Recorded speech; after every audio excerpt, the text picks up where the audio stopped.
तर महिला दिन का साजरा केला जातो?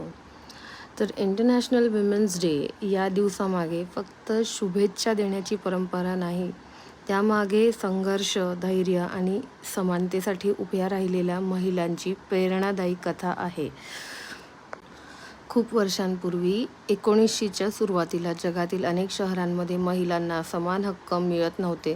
त्यांना कमी पगार, जास्त कामाचे तास आणि मताधिकारही नव्हता. त्या काळात काही धाडसी महिला एकत्र आल्या आणि त्यांनी आवाज उठवला, आम्हालाही समान हक्क हवेत.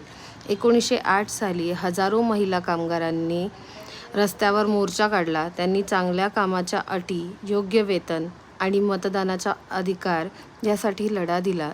त्या संघर्षातून महिलांच्या हक्कांविषयी जागरूकता वाढली. यानंतर 1910 मध्ये जर्मनीतील समाज कार्यकर्त्या क्लॅरा झेटकिन यांनी जगभर महिलांसाठी एक विशेष दिवस साजरा करण्याची कल्पना मांडली. त्या कल्पनेतून पुढे आंतरराष्ट्रीय महिला दिन साजरा होऊ लागला.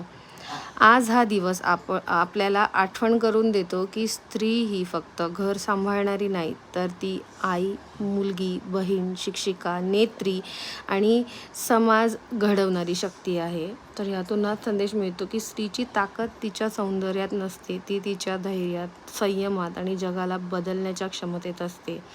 प्रत्येक स्त्रीच्या संघर्षामागे एक प्रेरणादायी कथा असते.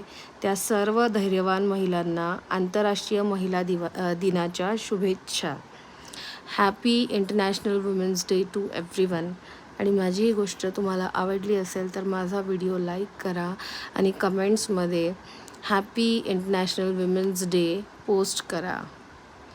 और मेरे हिंदी बहनों को हैप्पी वुमेन्स डे.